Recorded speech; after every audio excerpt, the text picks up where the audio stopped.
আসসালামু আলাইকুম প্রিয় দর্শক। অন্য মঞ্চের আলাপ চাইতায় আপনাদের সকলকে আমন্ত্রণ জানাচ্ছি। বাড়িটির এখন হোল্ডিং নাম্বার ছাড়া কিছুই নেই। 6 মাস আগে সরকারি বুলডোজার দিয়ে বাড়িটিকে ভাঙা হয়েছে, পুড়িয়ে ফেলা হয়েছে। বলছি বাংলাদেশের স্বাধীনতা যুদ্ধের স্মৃতি বিজড়িত ধানমন্ডি 32 নম্বর বাড়িটির কথা। মাটির সাথে মিশে ফেলেও ওই বাড়িটিকে এত ভয় কেন? ভয় কি আসলে পোড়া বাড়িটিকে নিয়ে, নাকি ওই পোড়া বাড়িটি যে মানুষটির জন্য বিখ্যাত, সেই মৃত হয়েও বাঙালির কাছে আজীবন জীবিত মানুষ বঙ্গবন্ধু শেখ মুজিবুর রহমানকে নিয়ে? বাঙালির ইতিহাসে অন্যতম একটি শোকের দিন 15ই আগস্টে কেউ ওই বাড়ির সামনে গেলে ঠেকাতে তৎপর হয়ে উঠেছে সরকার, সাথে যোগ দিয়েছে বিএনপি। গত বছরের 5ই আগস্টের পর সারা দেশে শেখ মুজিবুরের ভাস্কর্যগুলো ভেঙে ফেলে সব স্থাপনা থেকে শেখ মুজিবের নাম মুছে ফেলার পরও শেখ মুজিবকে নিয়ে সরকার এবং সরকার সমর্থকদের এত ভয় কিসে? কিসে এত ভয়, সে প্রশ্নের উত্তর খুঁজে পাওয়া যাবে বাংলাদেশের বর্তমান অন্তর্বর্তী সরকারের 2 প্রভাবশালী উপদেষ্টার লেখায়। আর ইতিহাস ঘাটলে দেখা যাবে 1975 সালের 15ই আগস্টের পরও এমন চেষ্টায় হয়েছিল। বিস্তারিত জানতে চলুন যাওয়া যাক বিশ্লেষণে।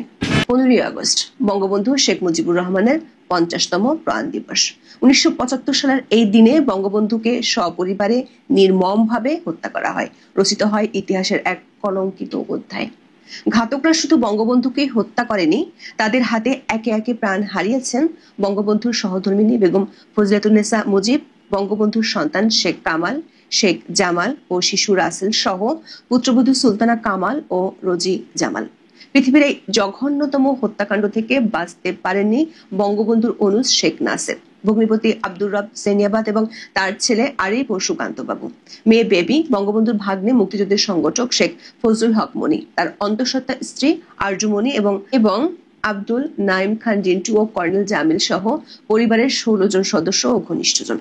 এ সময় বঙ্গবন্ধুর 2 কন্যা শেখ হাসিনা ও শেখ রেহানা বিদেশে থাকায় প্রাণে রক্ষা পান। মূলত 75-এর 15ই আগস্ট থেকে বাংলাদেশে এক বিপরীত ধারার যাত্রা শুরু হয়। বেসামরিক সরকারকে উৎখাত করে সামরিক শাসনের অনাচারী ইতিহাস রচিত হতে থাকে। সপরিবারে বঙ্গবন্ধুকে হত্যার পর গোটা বিশ্বে নেমে আসে তীব্র শোকের ছায়া এবং ছড়িয়ে পড়ে ঘৃণার বিষবাষ্প। বঙ্গবন্ধুকে হত্যার পর নোবেলজয়ী পশ্চিম জার্মানির নেতা উইলি ব্রান্ডিট বলেছিলেন, মুজিবকে হত্যার পর বাঙালিদের আর বিশ্বাস করা যায় না। যে বাঙালি শেখ মুজিবকে হত্যা করতে পারে তারা যে কোনো জঘন্য কাজ করতে পারে। ভারতীয় বংশোদ্ভূত ব্রিটিশ নাগরিক ও বিশিষ্ট সাহিত্যিক নীরজ সি চৌধুরী বাঙালিদের বিশ্বাসঘাতক হিসেবে বর্ণনা করে বলেন, বাঙালি জাতির স্বপ্নদ্রষ্টা শেখ মুজিবকে হত্যার মধ্য দিয়ে বাঙালি জাতি বিশ্বের মানুষের কাছে নিজেদের আত্মঘাতী চরিত্রই তুলে ধরেছে। 1975 সালের 16ই আগস্ট লন্ডন থেকে প্রকাশিত ডেইলি টেলিগ্রাফ পত্রিকায় বলা হয়েছে, বাংলাদেশের লাখ লাখ লোক শেখ মুজিবের জঘন্য হত্যাকাণ্ডকে অপূরণীয় ক্ষতি হিসেবে বিবেচনা করবে।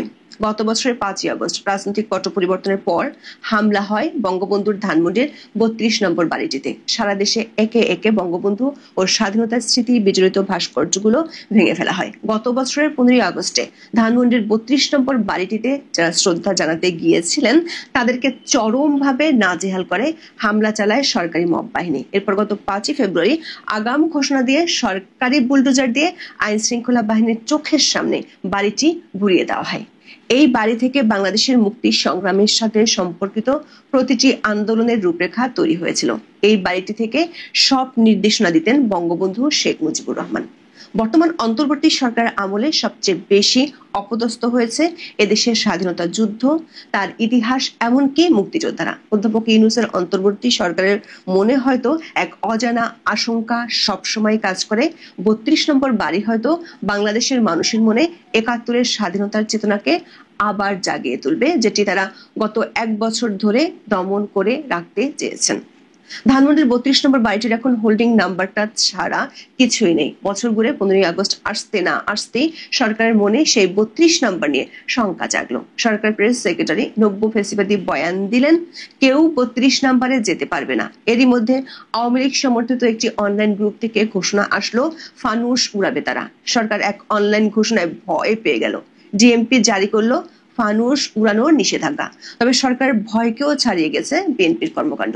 14ই আগস্ট সারাদিন ধরে পুলিশ 32 নম্বরের রাস্তাটি বন্ধ করে রেখেছিল, কেউ যাতে জড়ো হতে না পারে সেজন্য আগে থেকে কড়া সতর্কতায় ছিল অধ্যাপক ইউনূসের পুলিশ বাহিনী। কিন্তু সন্ধ্যা হতে না হতেই সে বাধা শিথিল হয়ে যায় বিএনপির জন্য। বিএনপির কয়েকজন নেতাকর্মী মিছিল করে, সেখানে তারা ছাত্রলীগ সন্দেহে এক শিবির নেতাকে উত্তম মধ্যম দেয়। গত বছরের মতোই ৩২ নম্বরের সামনে মবের রাজত্ব কায়েম করে বিএনপি সমর্থিত লোকজন। আওয়ামী লীগ সন্দেহে তারা কয়েকজনকে পুলিশেও দেয়। প্রশ্ন হলো, সরকার এবং বিএনপির ৩২ নম্বরের পোড়া বাড়িটির প্রতি এত ভয় কেন? পোড়া বাড়িটির প্রতি ভয় নাকি বাড়িটির মানুষটির প্রতি ভয়? বঙ্গবন্ধুর প্রতি ভয় কেন সেটি বোঝার জন্য কোনো আওয়ামীপন্থী লেখকের দ্বারস্থ হওয়ার দরকার নেই। চলুন দেখে আসি বর্তমান অন্তর্বর্তী সরকারের কয়েকজন উপদেষ্টা বঙ্গবন্ধুকে কেন বাঙালি জাতির জন্য মহামানব আর তার বিরোধীরা কেন তাকে এত ভয় পায় সে সম্পর্কে কি বলেছেন। আলী ইমাম মজুমদার অন্তর্বর্তী সরকারের খাদ্য উপদেষ্টা। তিনি 2017 সালের 4 আগস্ট দৈনিক প্রথম আলোতে একটি কলাম লিখেছিলেন, যার শিরোনাম ছিল বঙ্গবন্ধুকে নিয়ে ভীতি সৃষ্টি কেন। সেই কলামের শুরুটা ছিল এমন: বঙ্গবন্ধু শব্দের আগে পরে অন্য কোনো বিশেষণ যোগ করতে হয় না। ব্যক্তি বঙ্গবন্ধু আমাদের মধ্যে নেই, কিন্তু রয়েছে তার অমর কীর্তি। এদেশের কোটি কোটি মানুষ তাকে অন্তর থেকে ভালোবাসে।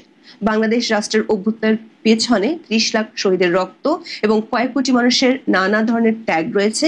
এই পথযাত্রায় সর্বশ্রেষ্ঠ সংগঠক ও নেতা ছিলেন বঙ্গবন্ধু। তিনি জাতির পিতা, এটা কেউই ভুলতে পারে না। তার রেখে যাওয়া দলটি কিংবা এর কোনো অঙ্গ সংগঠনের নেতা কর্মীর বাড়াবাড়ি যাই থাকুক না কেন, বঙ্গবন্ধু স্থান করে নিয়েছেন এসব কিছুর ঊর্ধ্বে।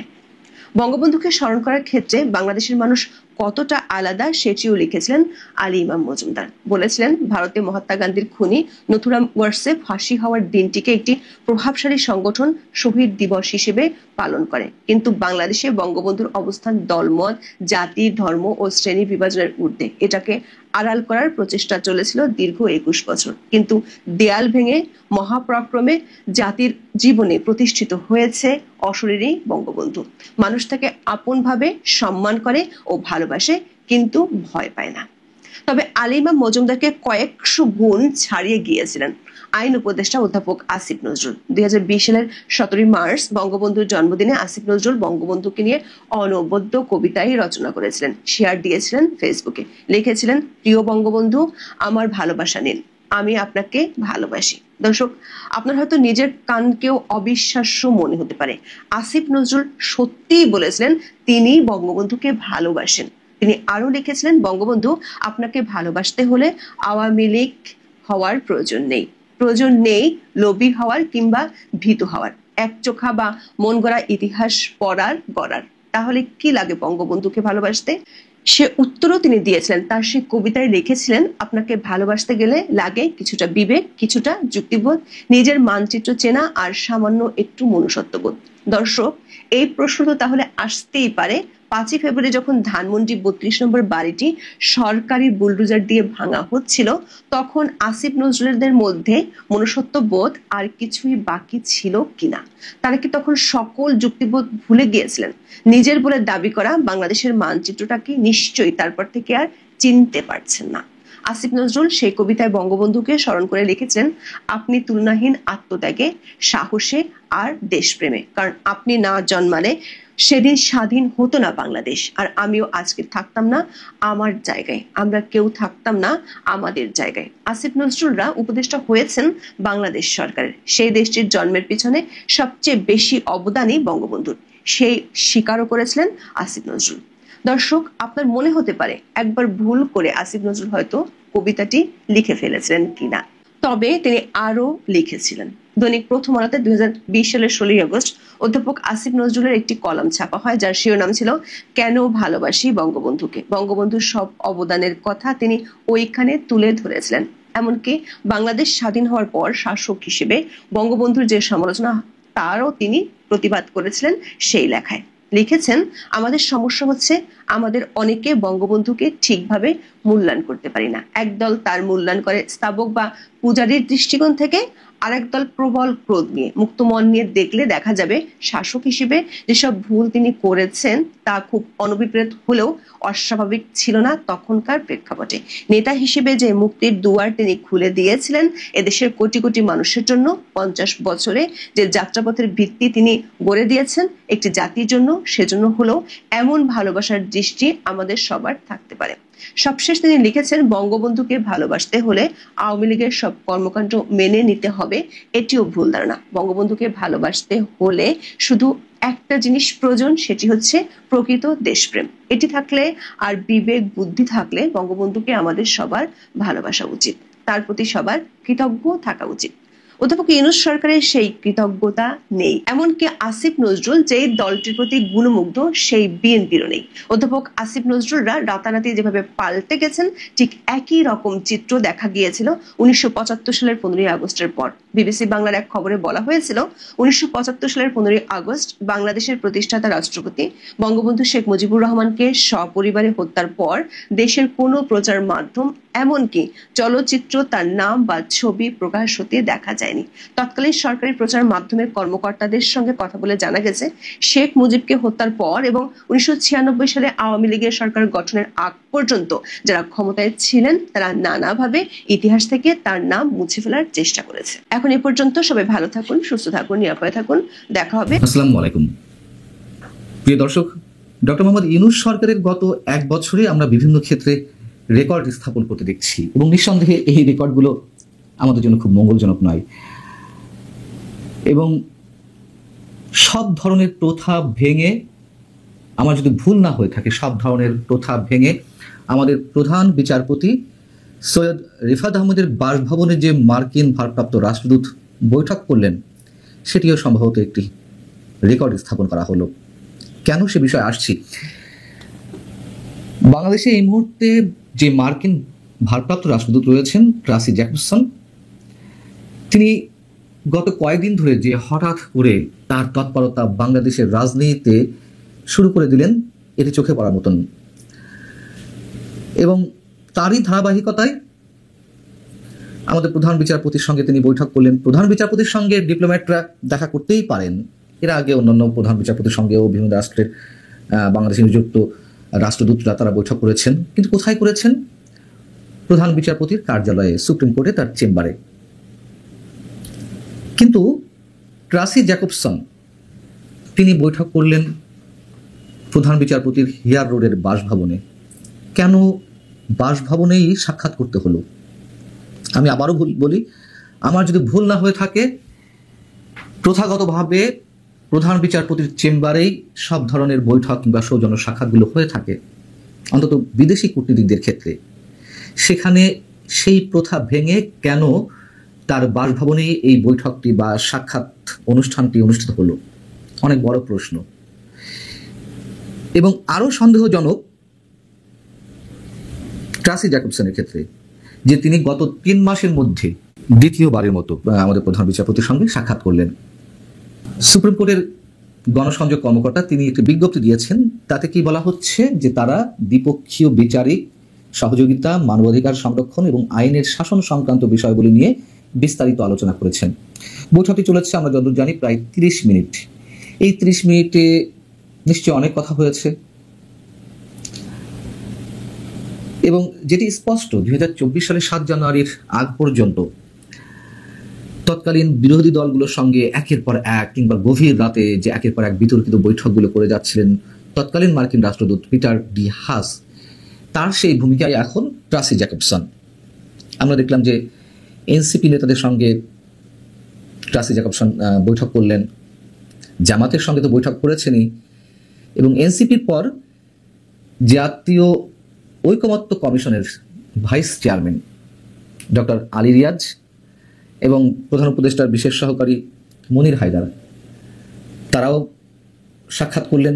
এবং এটি অনেক বেশি দৃষ্টিকটু, আমাদের জন্য লজ্জার। কেন? তারা চা খাওয়ার নিমন্ত্রণ জানিয়েছিলেন, কিন্তু আসলে কি হয়েছে? ডক্টর আলী রিয়াজও যে বক্তব্য দিয়েছেন, কমিশনের অন্যতম প্রভাবশালী সদস্য ডক্টর বদিউল আলম মজুমদার, তিনিও একই কথা বলেছেন যে তারা জানতে চেয়েছেন আমাদের সংস্কার কার্যক্রমের কি অবস্থা, কতদূর এগিয়েছে, এবং তারা রীতিমতো ব্রিফ করে এসেছেন।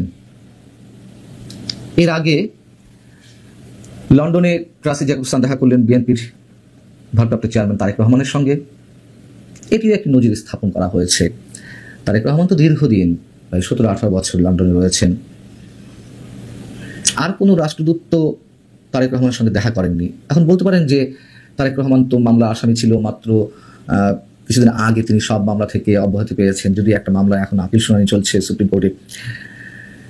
কিন্তু ঘুরে ফিরে সেই মার্কিন রাষ্ট্রদূত তো মানে প্রথম এবং শেষবার যেভাবে বলি না কেন দেখা করেছেন, অন্য কোনো দেশের রাষ্ট্রদূত দেখা করেননি। কি এমন প্রয়োজন, কি এমন গোপন কথা, কি এমন গোপন কিছু বক্তব্য আদায় করা তারেক রহমানের কাছ থেকে, যে যার জন্য ট্রাসি জ্যাকবসনকে লন্ডন গিয়ে তারেক রহমানের সঙ্গে বৈঠক করতে হলো?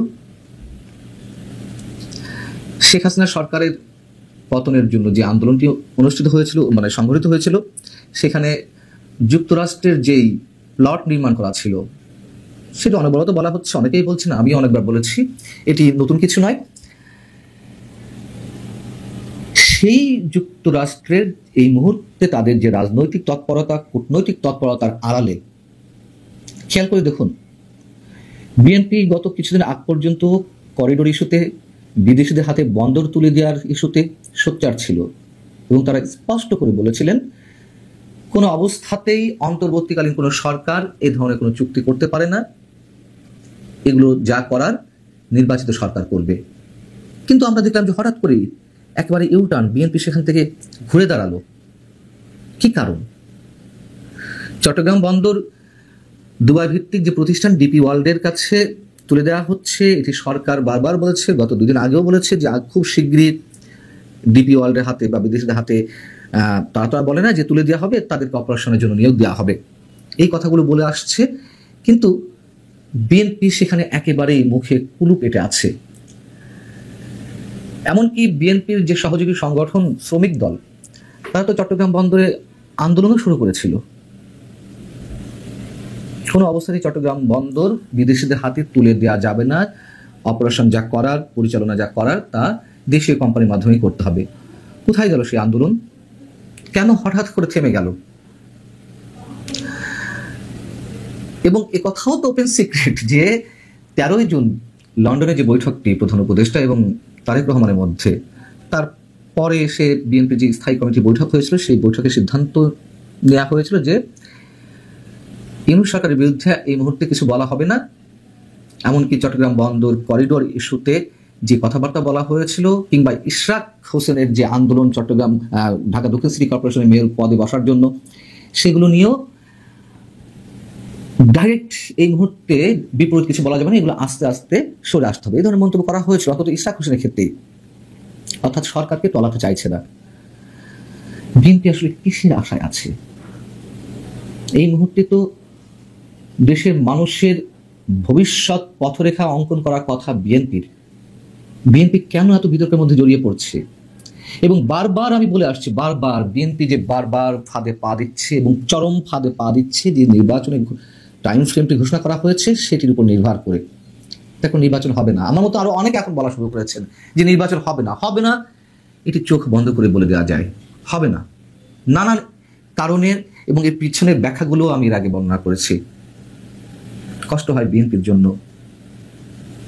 এত দীর্ঘ 50 বছরের একটি রাজনৈতিক দল, প্রায় 50 বছরের বয়স, সেই রাজনৈতিক দলটির নেতারা যে অনভিজ্ঞতার পরিচয় দিচ্ছেন এবং তারা নিজের দলের জন্য যেমন হুমকি হয়ে দাঁড়াচ্ছেন, অবশ্যই দেশের জন্য অনেক বড় হুমকি হয়ে দাঁড়াচ্ছেন তাদের জ্ঞাতসারে কিংবা অজ্ঞাতসারে। ভালো থাকুন সবাই।